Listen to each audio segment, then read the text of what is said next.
We've got the dough, and today we're going to see if this ball over here will float or sink in the water. Before we actually will do an experiment, at first let's make a prediction.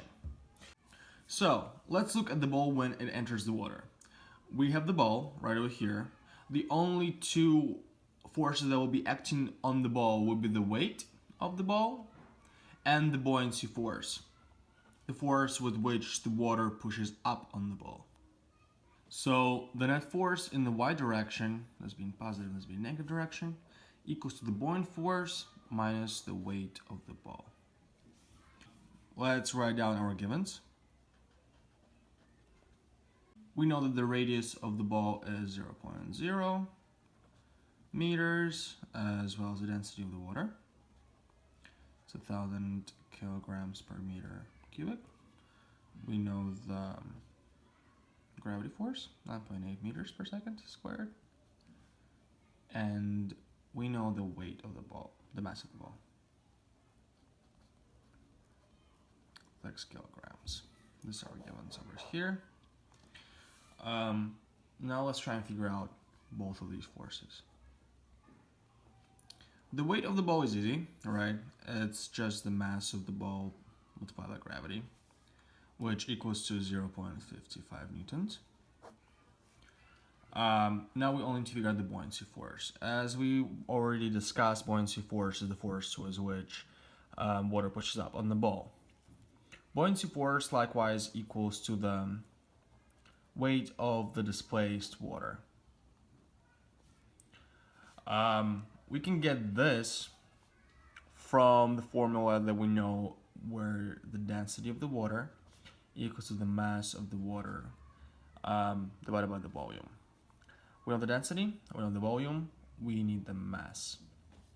So this yields us the equation of mass of the water equals to the rho of the water multiplied by the volume of displaced water. And finally, the weight of the water will be just the same thing, but the rho of the water multiplied by the volume multiplied by g. Here we go, we know all the components. So this is going to be equal to 0.47 newtons. Now we are ready to see the resultant of our net force. We have 0.47 newtons minus 0.55 newtons, which is equals to 0.08 newtons. Negative, of course. This means that our net force will be pointing in the negative direction, which means that the ball will sink. Now let's see our prediction. So here's our ball, here's our water. Now let's see what happens if we were right. Here we go, it sank, we were right. Now the question is, what can we do with the ball without changing its mass to make it actually float? Let's see. To actually make this mass float, we need to make sure that our net force points upwards. Therefore, since we are not changing the mass of the ball, mass is going to be constant, which means then the weight is constant. We need to increase the buoyant force. We can see that, here we go, our buoyant force equals to the weight of displaced water. So our rho is constant, our g is constant. These values are not going to change. So the only way to manipulate the buoyant force is to manipulate the volume of the object. Let's call our volume of the ball V1. Since we know our R, this is going to equal to 4.77 divided by the 10 to the negative fifth power meters cubic. Here's our ball. So in order to change the volume of this ball, we can just simply reshape it. So let's just make it a cylinder with the same radius. So here's our reshaped sphere. Now it's a cylinder, and the height of the cylinder is going to be 0.055 meters. Now let's calculate our new volume, and then we can calculate our new buoyancy force. So volume 2 is going to equal 2 pi r squared h, and this is going to equal to 8.75 by 10 to the negative fifth power to the meters cubic.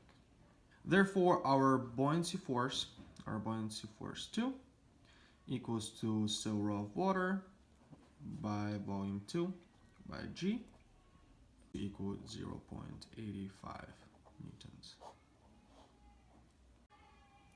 So here's what we know. In our second phase, we have the object. There is the weight X on it as well as a buoyant force because we throw it in the water, right?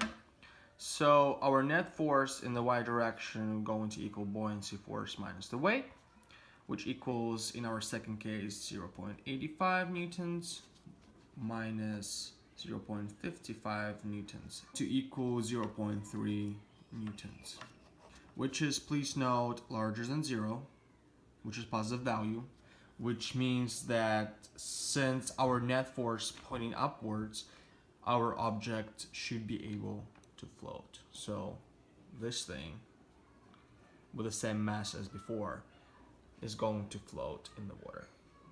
Let's see our prediction. Hopefully we're right.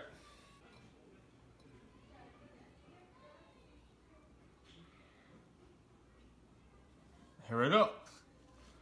Floats. Trader Joe's, my favorite store.